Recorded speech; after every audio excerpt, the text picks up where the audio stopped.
Hi hello నమస్తే అస్సలం వలైకుం welcome back to my channel Salma vlogs. Cabbage తోటి ఎప్పుడు రొటీన్గా క్యాబేజీ ఫ్రై ఒకటే చేసుకుంటున్నారా? అయితే ఇవాళ మీకు క్యాబేజీ ఎగ్ ఫ్రై ఎలా చేయాలో చూపిస్తాను, వచ్చేయండి. ఇది నేను చెప్పిన ప్రాసెస్లో చేసుకుంటే గనక అన్నంతో తింటే ఒక్క ముద్ద కూడా వదలకుండా తినేస్తారు, అంత టేస్టీగా ఉంటుంది ఫ్రై. ఎలా చేయాలో చూపిస్తాను, వచ్చేయండి. ముందుగా గ్యాస్ ఆన్ చేసి ఒక గిన్నె పెట్టుకుని దాంట్లో నీళ్లు పోసుకొని కొంచెం ఉప్పు వేసుకొని నీళ్లు మరిగిన తర్వాత మనం క్యాబేజీని కోసుకొని ముక్కల కింద కోసుకొని ఆ క్యాబేజీ ముక్కల్లా వేడి నీళ్ళలో వేసేసి ఒక 10 నిమిషాలు అలాగే ఉంచేసుకోవాలి.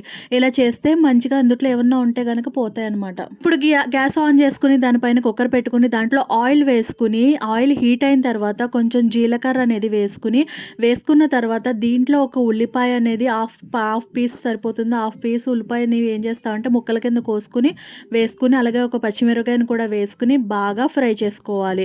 దీంట్లో కొంచెం కరివేపాకు కూడా వేసుకుని బాగా ఫ్రై చేసుకోవాలి.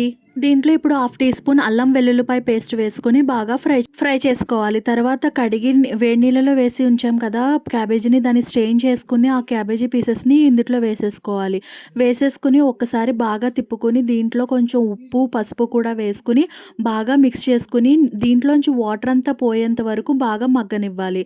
అంటే ఈ క్యాబేజీలోంచి వాటర్ వస్తుంది, ఆ వాటర్ అంతా కూడా పోయి క్యాబేజీ అంతా ఉడికిపోయేలాగా బాగా మగ్గనిచ్చుకోవాలి. లో ఫ్లేమ్లో పెట్టుకుని మగ్గనివ్వాలి. ఇక్కడ నేను 3 గుడ్లు తీసుకున్నాను. ఆ 3 గుడ్లను పగలగొట్టుకుని బాగా మిక్స్ చేసుకున్నాక ఈ ఎగ్స్ తీసుకెళ్ళి ఆ క్యాబేజీ దాంట్లో వేసేసుకుని బాగా ఫ్రై అవ్వనివ్వాలి.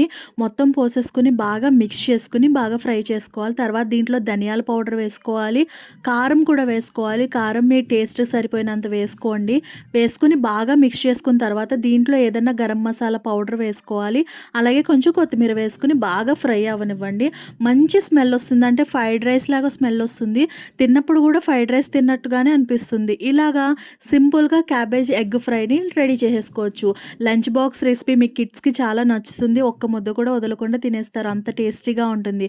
ఎప్పుడు క్యాబేజీ ఫ్రై ఇలాగా కాకుండా ఇలా కూడా ట్రై చేయండి. అంతేనండి ఈ వీడియో మీకు నచ్చినట్టయితే లైక్ చేయండి, షేర్ చేయండి, సబ్స్క్రైబ్ చేయండి. మరెన్నో వీడియోతో మళ్ళీ మీ ముందుకు వస్తాను. This is Salma.